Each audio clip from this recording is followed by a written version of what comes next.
I survived 91 years, but the closest I ever came to death wasn't from the cold. It was from what lives under Alaska. Before we start, make sure to like and subscribe to the channel and leave a comment with where you're from and what time you're watching.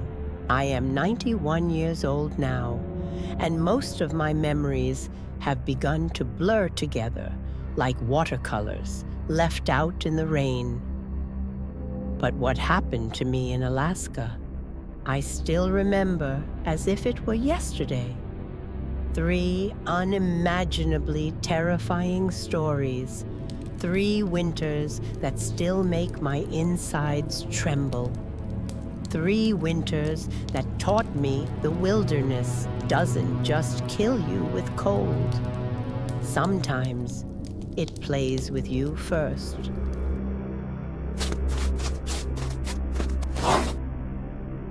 The first one happened in March of 1962. I was 29 years old, married to William for 6 years, and we had just moved to a small settlement called Sleet Mute, about 200 miles west of Anchorage. William had taken a job as a bush pilot, flying supplies to remote villages, and I was the settlement's only teacher. Along the Kuskokwim River, perhaps 40 people lived year-round in a handful of cabins. The winters were brutal in a way that's difficult to explain to anyone who has never experienced true Arctic isolation. It wasn't just the cold, though temperatures regularly dropped to 40 below. But the darkness. The sun barely crept above the horizon for a few hours each day, casting everything in a gray, twilight gloom that made it feel like you were living inside a photograph left to fade. But I loved it there. The simplicity, the silence, the way the northern lights danced across the sky on clear nights, green and purple curtains that seemed close enough to touch. William would be gone for days at a time, flying for supplies, and I had grown accustomed to being alone. In a place like Alaska, you have to be. I graded papers by lamplight, listened to the radio when the weather allowed, and took short walks to the local store whenever I needed supplies. That's where I met him, the ice fisherman.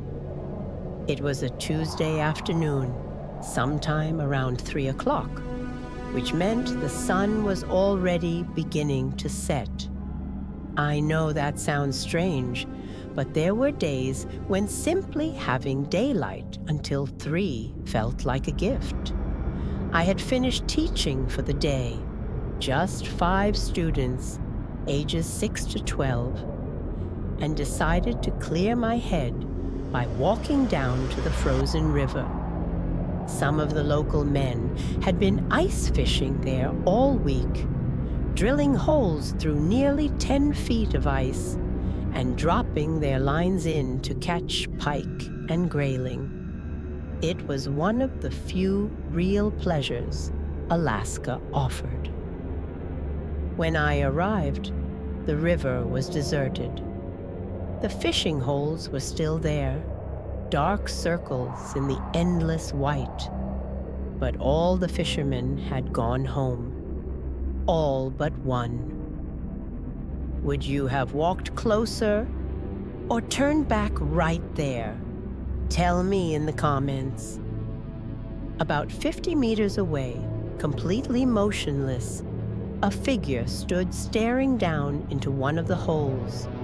He wore a thick parka with the hood pulled up, and in the cold, his breath should have been visible. But I couldn't see a single plume of vapor rising from where his face should have been. I called out to him. "Catch anything?" He didn't respond. didn't even turn his head, just kept staring at that black hole in the ice. I took a few steps closer, my boots crunching on the snow-covered ice. "Sir, are you all right?" Still nothing.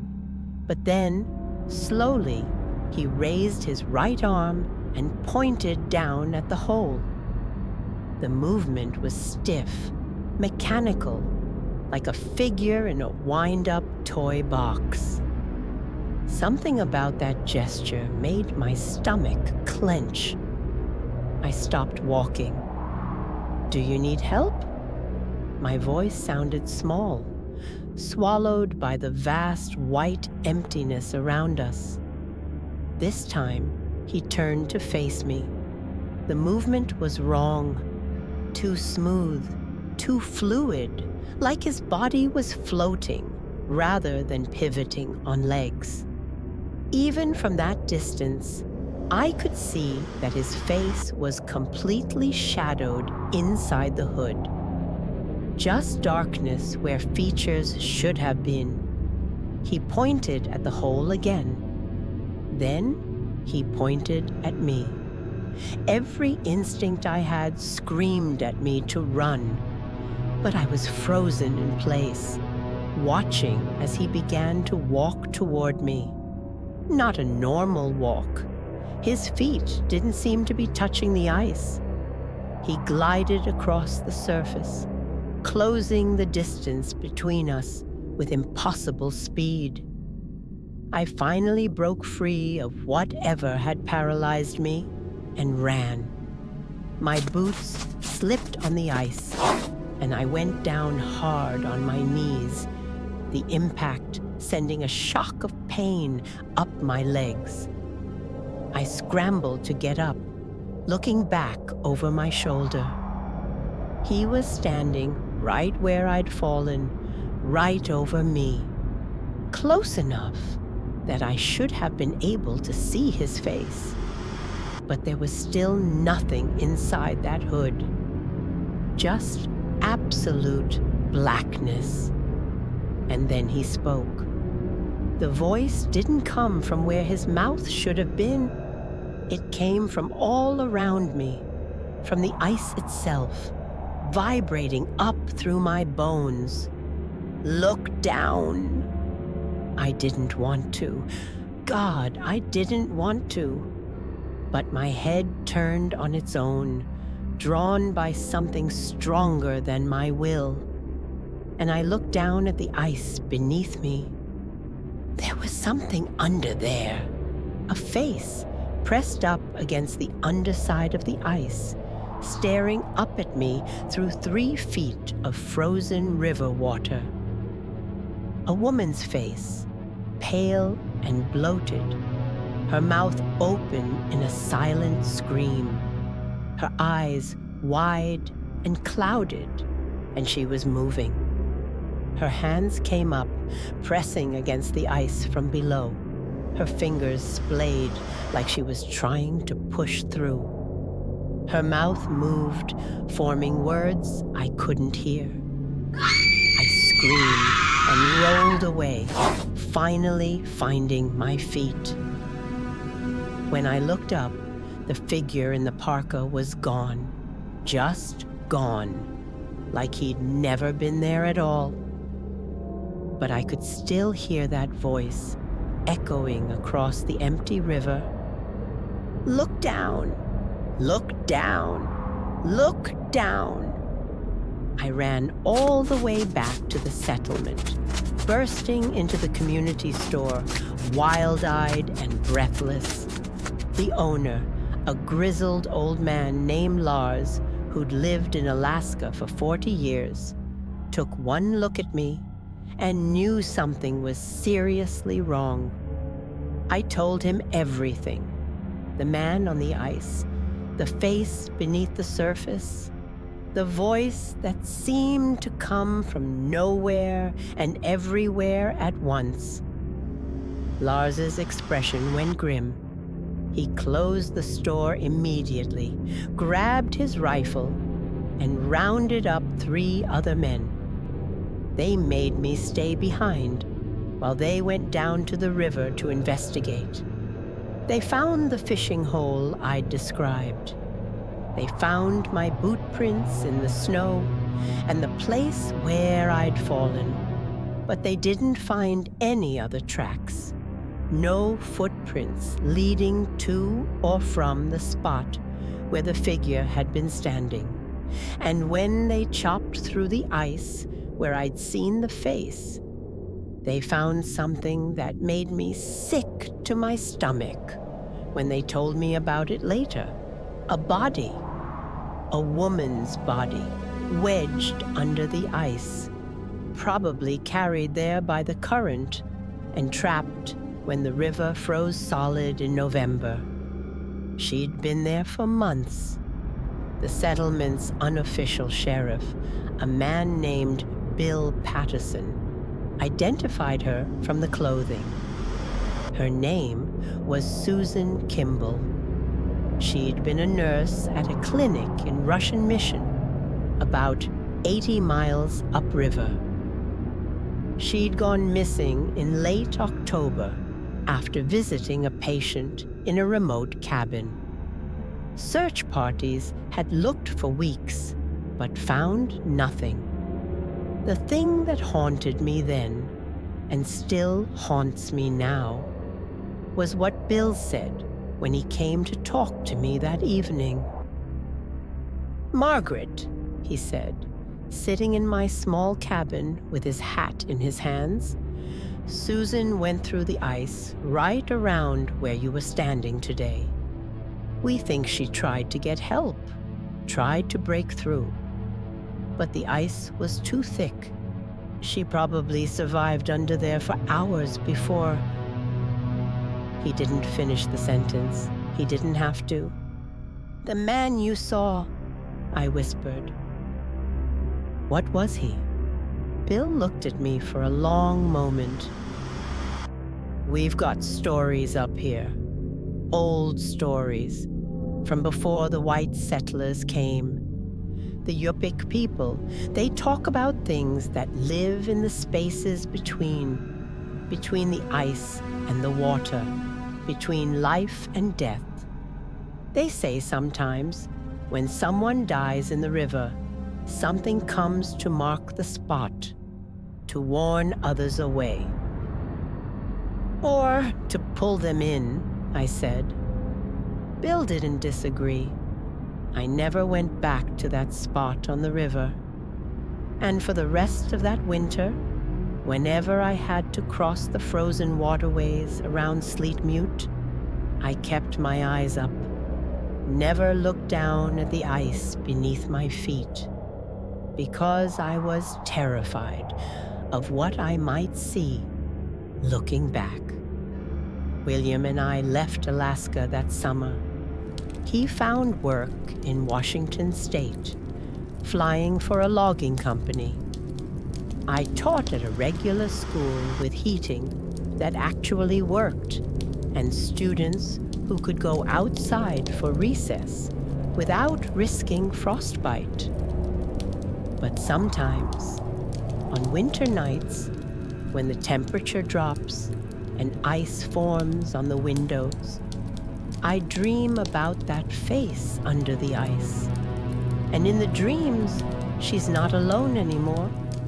There are dozens of them down there, hundreds, all pressed against the frozen barrier, all trying to get through, all of them pointing up at the people walking above, going about their lives, never knowing what's inches beneath their feet.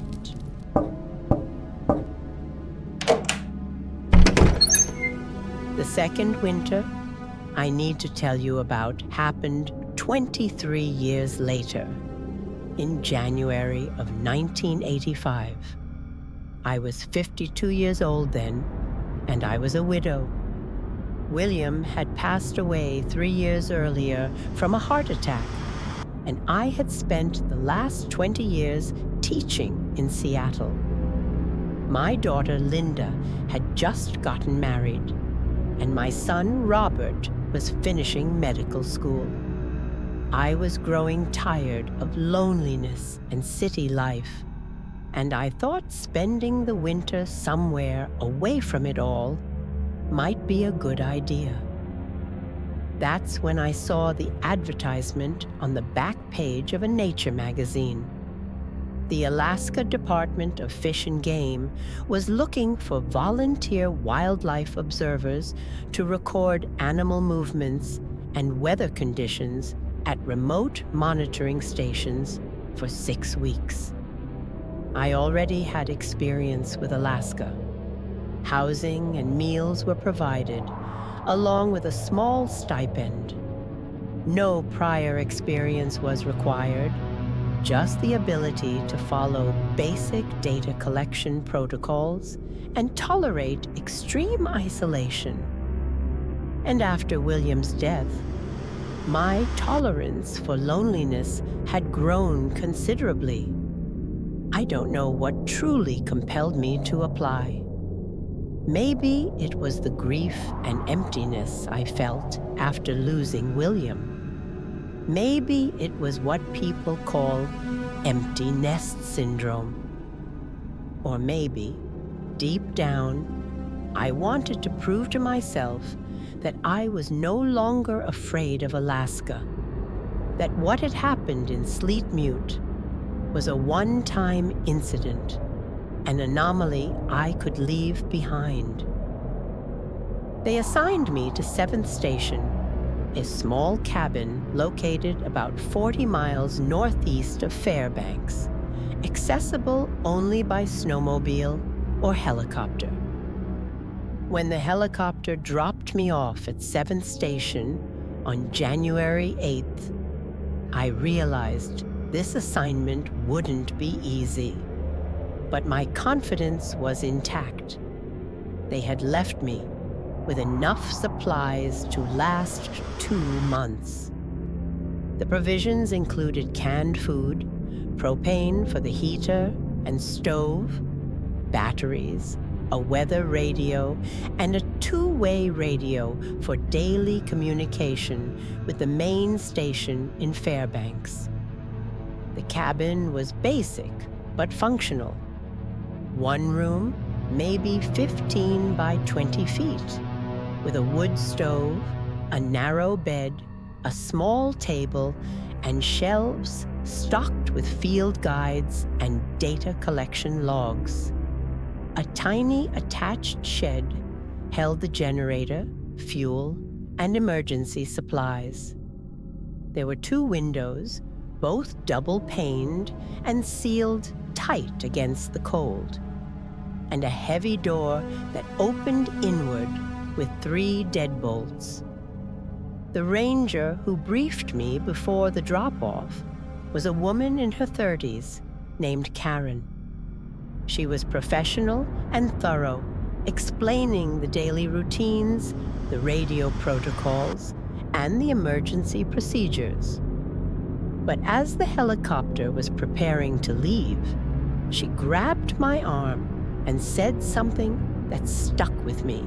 "Margaret, if you start feeling strange, confused, paranoid, hearing things, you radio us immediately.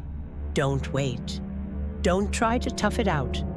Cabin fever is real, and it can sneak up on you fast." I thanked her and assured her I'd be fine. I'd spent a winter in Sleet Mute decades ago. I knew what isolation felt like, but I was wrong. So completely, terribly wrong. The first week was almost pleasant. I established a routine. Wake at dawn, start the fire, make coffee, check the weather instruments mounted outside, record the data, scan for wildlife with the binoculars, eat breakfast, read, eat lunch, check instruments again, more reading, prepare dinner, evening radio check-in, sleep.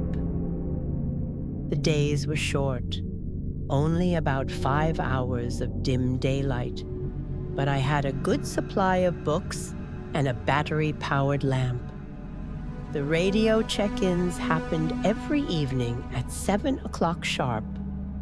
I'd switch on the two-way radio, wait for the familiar crackle of static, and then hear the voice of the dispatcher, usually a man named Tom, asking for my status report.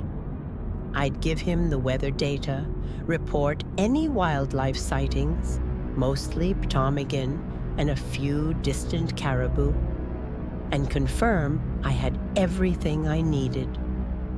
The conversations lasted maybe 2 minutes, just long enough to establish I was alive and the equipment was working. It was during the second week that I first noticed something odd about the radio. I'd finished my 7 o'clock check-in with Tom, confirmed everything was fine, and switched off the radio like always. About an hour later, I was reading by lamplight when I heard a voice. At first, I thought I'd left the radio on by accident. But when I looked over at the shelf where it sat, the power light was definitely off. I got up and checked it anyway, pressing the power button. It clicked on, and I heard only the expected static. I turned it back off. But 5 minutes later, I heard the voice again. At this point, would you have told someone or stayed silent like I did? Let me know below. Faint, muffled, like it was coming from far away or through a thick wall. I couldn't make out any words, just the rhythm of speech, the rise and fall of someone talking. I checked the radio again, still off. I checked the weather radio too, thinking maybe it had somehow activated on its own. Also off. I told myself I was imagining things, that the silence of the cabin was so complete that my brain was filling in sounds that weren't there. I'd read about that phenomenon, sensory deprivation causing auditory hallucinations. Nothing to worry about. I went to bed early that night and didn't hear the voice again. But the next evening, after my regular check-in, it happened again. This time, I was certain the radio was off and the voice was louder. Clear enough that I could tell it was a man speaking, though I still couldn't understand the words. It sounded like he was talking to someone else, having a conversation I couldn't fully hear. I sat at the table, staring at the dead radio, listening to this impossible voice.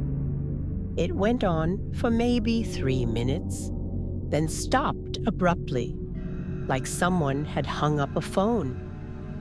That night, I wrote in my journal, hearing voices from the radio when it's turned off. Karen warned me about cabin fever. Is this how it starts? By the third week, the voice had become a nightly occurrence. Always after my official check-in, always when the radio was definitely, absolutely off. And it was getting clearer. I started to recognize certain phrases. The man would say things like, "Can you hear me?" and "I know you're listening," and "Don't tell them about this." His tone was urgent, almost pleading, like he desperately needed me to respond. But I never did. I just sat there, frozen, watching that dead radio like it was a bomb that might go off. During my regular check-ins with Tom, I wanted to mention it so badly. But every time I opened my mouth to say something, I'd remember how it would sound. Hi, Tom. Yes, everything's fine. Except I'm hearing voices from a radio that isn't turned on. They'd pull me out immediately, and my volunteer position would end in embarrassment. People would say I couldn't handle the isolation, that I was too old, too fragile. So I kept quiet and told myself I'd give it a few more days. Maybe it was just stress. Maybe it would stop. It didn't stop. It got worse. By the fourth week, the voice was talking directly to me, using my name. "Margaret," it would say through the dead radio. "Margaret, I know you can hear me. Why won't you answer?" I started sleeping with the radio in the shed, thinking distance would help. It didn't matter. I'd still hear it, muffled but persistent, calling my name through the cabin walls. I checked the batteries constantly, making sure I hadn't accidentally left something on. I even opened up the back of the radio with a screwdriver, looking for some malfunction that might explain it. But there was nothing wrong with the device. It was just a standard two-way radio, and when it was off, it was off. The voice began telling me things, personal things. "Margaret, you never forgave yourself for leaving Alaska, did you? You still think about that woman under the ice. You wonder if you could have saved her somehow." How could it know that? How could a hallucination know things I'd never told anyone? "Margaret, William didn't die of a heart attack. He died because he was tired. Tired of carrying your sadness. You know that, don't you?" I started crying when I heard that, because part of me believed it. Part of me had always believed I'd worn William down with my own grief and fear. "Margaret, your daughter thinks you're running away from her. Your son thinks you're punishing yourself. They're both right." I stopped eating regularly. I stopped recording data properly. During my evening check-ins with Tom, I gave him the bare minimum information and kept the conversations as short as possible, terrified I'd break down and tell him everything. "Everything okay up there, Margaret?" Tom asked one night, his voice concerned. "You sound different." "Just tired," I said. "Long day." But Tom wasn't stupid. "Margaret, if you need to come back early, that's not a problem. A lot of volunteers don't make it the full 6 weeks. There's no shame in—" "I'm fine," I said, too quickly, too sharply. "I'll talk to you tomorrow." I switched off the radio before he could respond. And then, in the silence that followed, the other voice came through the dead radio, clearer than ever before. "Good girl, Margaret. Don't let them take you away. Not yet. We still have so much to talk about." In the 5th week, I started to believe the voice was real. Not a hallucination, not cabin fever, but an actual person somehow communicating with me through means I didn't understand. I began responding to it. "Who are you?" I asked the dead radio one night. There was a pause, then, "Does it matter? I'm here. I'm listening. That's more than anyone else is doing." "What do you want from me?" "I want you to understand something, Margaret. You're not alone out here. You've never been alone. There are things in the silence, in the spaces between the static. And they've been watching you since you came back to Alaska." I should have been terrified. Instead, I felt a strange sense of relief. Someone, something, understood. Understood the weight I'd been carrying, the fear I'd been hiding. The woman under the ice, the voice continued. She wasn't trying to hurt you, Margaret. She was trying to warn you. Because you were standing over another thin spot. A place where the barrier between what is and what could be gets very, very thin. I don't understand, I whispered. You do. You've always understood. That's why you came back. That's why you volunteered for the most remote station, the most isolated cabin. Because somewhere deep down, you wanted to face it again. The thing you've been running from for 23 years. I looked out the window at the endless white darkness beyond. The temperature had dropped to 50 below.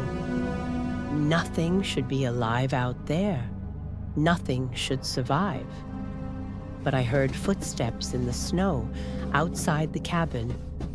Slow, deliberate, circling. The voice on the radio said, "He's here, Margaret. The one from the river. He followed you. They always follow the ones who see them, the ones who look down." I went to the window and pressed my face against the glass.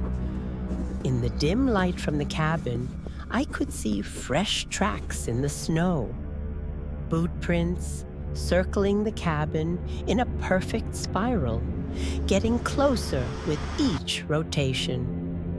And standing at the edge of the clearing, just barely visible in the darkness, was a figure in a heavy parka. Hood up, face hidden in shadow, pointing at the cabin, pointing at me. "Don't go outside," the voice on the radio said. "No matter what you hear, no matter what you see, don't open that door." The figure began to move closer, gliding across the snow, without leaving any new tracks, just floating forward, closing the distance between us with that same impossible smoothness I remembered from the river. I backed away from the window, my heart hammering. The deadbolts on the door were secure, but I didn't trust them, not against something that could move like that. The figure reached the cabin and stopped right outside the door. I heard 3 slow, deliberate knocks. Then a voice, not from the radio this time, but from just outside, muffled by the thick wood. "Look down, Margaret." I didn't want to, but my head turned on its own, just like it had 23 years ago. And I looked down at the floor beneath my feet. There were faces in the wood grain, dozens of them, all pressed up against the underside of the floorboards, staring up at me through the cracks, their mouths open in silent screams. I screamed too and ran for the radio, the real radio, the working one, and turned it on with shaking hands. Tom, you have to get me out of here. Please, send the helicopter, send anyone. I can't." But the voice that came through the speaker wasn't Tom's. It was the voice I'd been hearing for weeks. And now I recognized it. It was William's voice. "Margaret," my dead husband said through the radio, "you can't run from this. You looked down. You saw her. And now you're marked. We are all marked. Everyone who looks down at the thin places. The knocking on the door came again, harder this time, more insistent. "Let me in, Margaret. Let me show you what's underneath. Let me show you where all the voices come from." I don't remember making the decision. My body just moved on its own. I walked to the door, my hand reaching for the first deadbolt. The voice on the radio, William's voice, was screaming now. "Don't do it! Margaret, don't open that door!" But I couldn't stop. My fingers turned the bolt, then the second one, then the third. The door swung open, and there was nothing there, just wind and snow and darkness. The tracks in the snow ended at the threshold, like whatever made them had simply evaporated. But I could hear breathing all around me, above me, below me, in the walls, in the floor, in the spaces between the atoms. The voice on the radio went quiet, and in the silence, I heard all of them. Every person who'd ever died in the Alaskan wilderness, every voice that had been swallowed by the snow and ice and endless dark. They were all talking at once, a chorus of the lost and frozen, and they were all saying the same thing. "Look down, look down, look down." I looked up instead, at the sky, at the stars, at anything but the ground beneath my feet. The helicopter came for me the next morning. Tom had kept trying to reach me after my panicked call cut off, and when I didn't respond for 12 hours, they sent an emergency extraction. Karen was on that helicopter. She took one look at me, wild-eyed, frostbitten, shaking, and didn't ask any questions. She just wrapped me in a thermal blanket and held my hand during the flight back to Fairbanks. I spent 3 days in a hospital, being treated for exposure and dehydration. The doctors said I was lucky to be alive, that I'd been severely disoriented, probably from carbon monoxide poisoning. They said the cabin's ventilation system must have been faulty, that I'd been slowly suffocating, hallucinating, losing touch with reality. I let them believe that. It was easier than the truth. But before I left Alaska, for the last time, Karen came to see me. She sat beside my hospital bed and said quietly, "Station 7 has the highest volunteer dropout rate in the program. People never last more than 4 weeks. They all report the same things: voices, footsteps, figures in the snow. We keep sending people there because officially nothing's wrong. The cabin checks out. The equipment works. But unofficially?" She looked at me with eyes that had seen too much. "Officially, that land is just wilderness. Unofficially, it's built on an old burial ground. Not Native American, something older.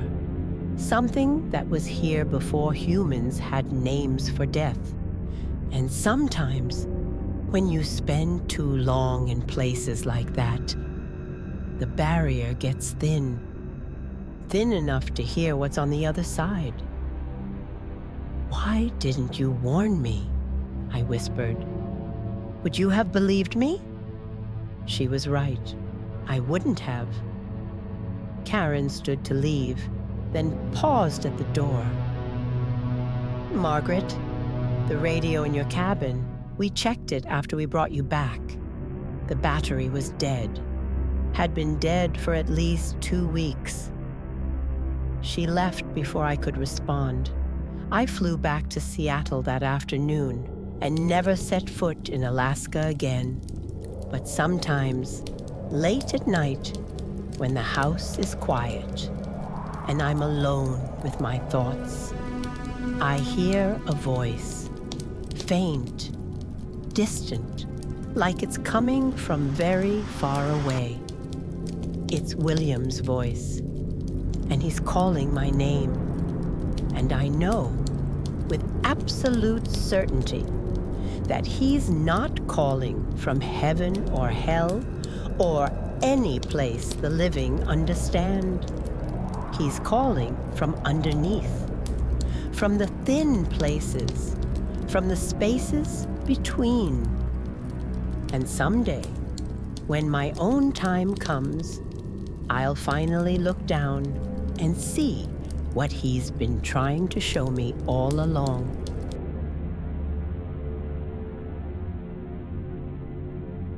The third and final Alaska story I need to tell you took place in October of 2004. I was 71 years old, living in a retirement home in Oregon, and I had sworn I would never set foot in Alaska again. But then, my grandson Eric called. He was 23, freshly graduated from college, and had found work as a field assistant with a geological survey team operating near the Brooks Range. He was full of excitement, convinced that adventure was always a good thing. When you're young, your blood runs hot. I understood that. He wanted me to visit before the season ended, to see the tundra in autumn, to share the experience with him. No matter how many times I told myself I would never return to Alaska, life had a way of placing it back in front of me. I should have said no. After everything I had been through in that state, I should have known better. But Eric was my favorite grandchild, perhaps something I shouldn't admit, so as not to hurt the others. When we spoke, I couldn't bear the disappointment in his voice as I hesitated. So I went. The research camp was located about 60 miles north of the Arctic Circle and could only be reached by small aircraft. Eric met me at the airstrip in Coldfoot and hugged me so tightly it nearly crushed my bones. For a moment, it made me forget everything I had lived through in Alaska. His embrace warmed me against the cold air. He loaded me into a beat-up truck for the 2-hour drive to the camp. The entire way, he talked non-stop about the region's geology, the permafrost studies they were conducting, the incredible wildlife he had seen. His enthusiasm was contagious, and for the first time in years, I truly felt happy to be in Alaska. When the people you love are with you, happiness becomes unavoidable. The camp itself was small, just a 5-person research team living in weather-resistant tents with a central supply depot. They welcomed me warmly, made space for me in the mess tent, and treated me not like an elderly woman who had wandered in by accident, but like an honored guest. Eric had arranged for us to take a day hike on my second day there. Nothing strenuous, he promised, just a 5-mile loop through a valley that offered spectacular views of the autumn tundra. The leaves were already changing, painting the landscape in shades of red and gold that seemed impossible against the gray sky. We set out around 9 in the morning. Eric carried the day pack with water, emergency supplies, and his GPS unit. I had a walking stick and enough layers of clothing to survive a blizzard.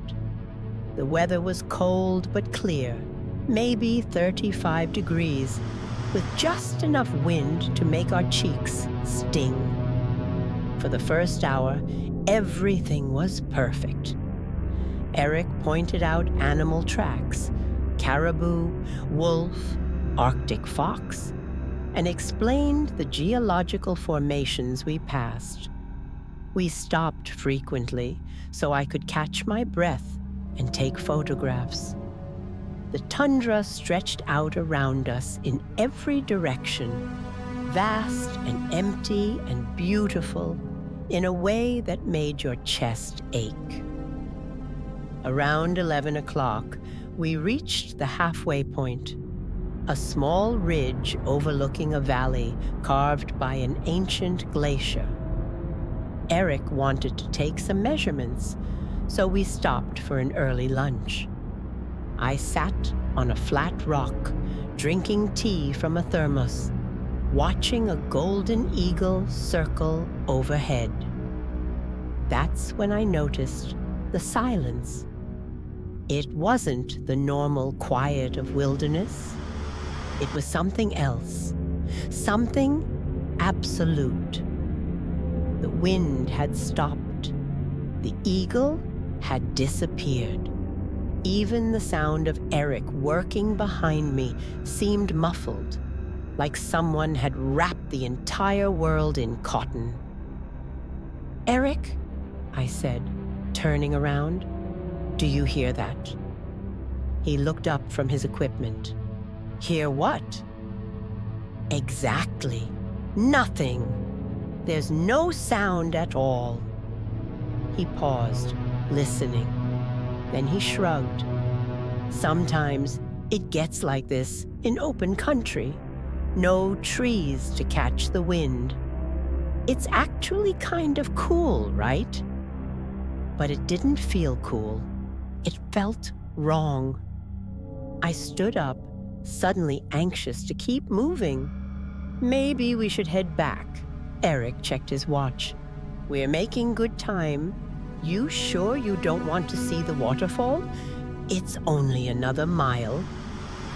I wanted to say yes, I'm sure. Let's go now. But I didn't want to seem like a frightened old woman ruining his careful plans. So I nodded, and we continued on. The waterfall was worth it, I have to admit. A thin ribbon of water dropping 50 feet into a crystal-clear pool, surrounded by lichen-covered rocks in shades of orange and green. Eric took photographs while I sat by the water's edge, trailing my fingers in the icy current. That's when I saw it. A reflection in the water that didn't match what was above it. In the pool, I could see Eric standing on the rocks, his camera raised. But behind him, in the reflection, was something else. A figure, tall and dark, standing just over his shoulder, watching him. I jerked my head up to look directly at Eric. There was nothing behind him, just empty air and the cliff face beyond. I looked back at the water. The figure was still there in the reflection, clearer now. It looked almost human, but the proportions were wrong. Too tall, too thin, with arms that hung down past where its knees should be. "Eric," I said quietly, "we need to leave. Right now." He must have heard something in my voice, because he didn't argue. He just packed up his camera and helped me to my feet. We started back the way we'd come, moving faster than before. I kept glancing behind us. There was never anything there, but I could feel it. That sense of being followed, of eyes on your back, of something pacing you just out of sight. We'd been walking for maybe 20 minutes when Eric stopped abruptly. "Grandma, where's the trail?" I looked around. We were standing in the middle of open tundra, low scrub and rocks stretching out in every direction. There was no trail, no landmarks I recognized, nothing that looked familiar. "We must have wandered off course," I said. "Check your GPS." Eric pulled out the unit, and his face went pale. "It's not working. I'm getting a signal, but the coordinates don't make sense. According to this, we are 200 miles south of where we should be." "That's impossible." "I know." He shook the device, as if that would help. "Let me try to get a visual bearing. The camp is northeast from the waterfall, so if we just head in that direction..." But which direction was northeast? The sun was hidden behind thick clouds, and the landscape looked the same in every direction.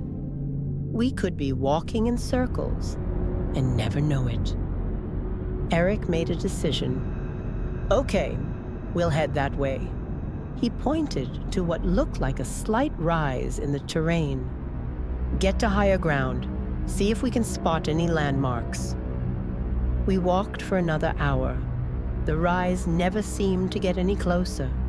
Every few minutes, Eric would stop and check the GPS, and each time it showed impossible coordinates. At one point, it said we were in the middle of the Bering Sea. At another, somewhere in Russia. "This is insane," Eric muttered. "The device is malfunctioning. It has to be." But I wasn't so sure, because something else was happening. The quality of light was changing, shifting from afternoon gray to something darker, more like twilight. But when Eric checked his watch, it showed only 1:30 in the afternoon.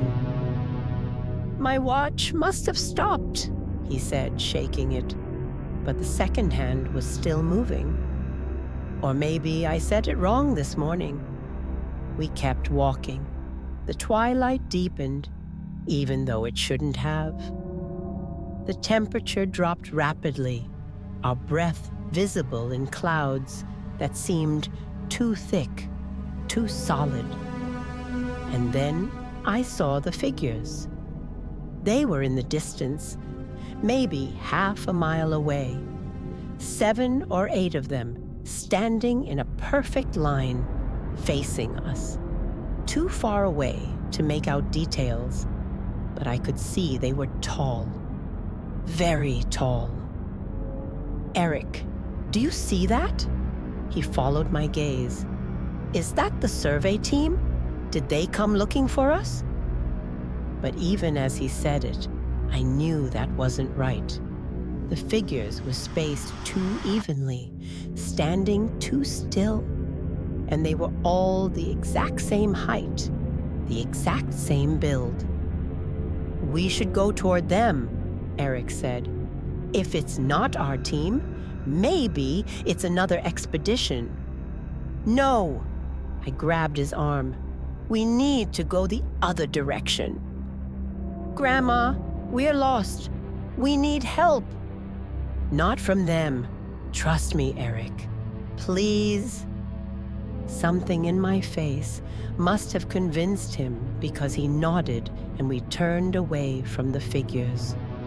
We walked as quickly as I could manage. and I didn't look back. But I could feel them.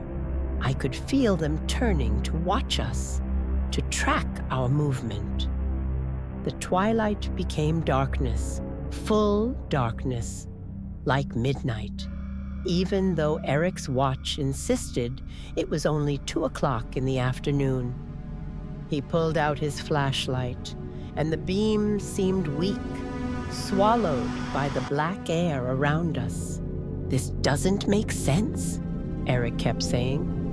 "None of this makes any sense." We stumbled over rocks and tussocks of grass, holding onto each other to keep from falling. The darkness was so complete that even with the flashlight, we could barely see 10 feet ahead. And then, suddenly, it wasn't dark anymore. We were standing at the edge of the survey camp. The tents were right there, lights on, smoke rising from the mess tent's chimney. The truck Eric had driven earlier was parked in its usual spot. We both stood there, staring, unable to process what had just happened. One moment we'd been lost in complete darkness, and the next, we were home. "What the hell just happened?" Eric whispered. One of the other researchers, a man named Dave, came out of the mess tent and waved at us. "There you are. We were about to send out a search party. You're 3 hours late." 3 hours? We'd left around 9 in the morning, stopped for lunch around 11, spent maybe 30 minutes at the waterfall, then gotten lost. In Eric's mind and mine, only about 4 or 5 hours had passed total.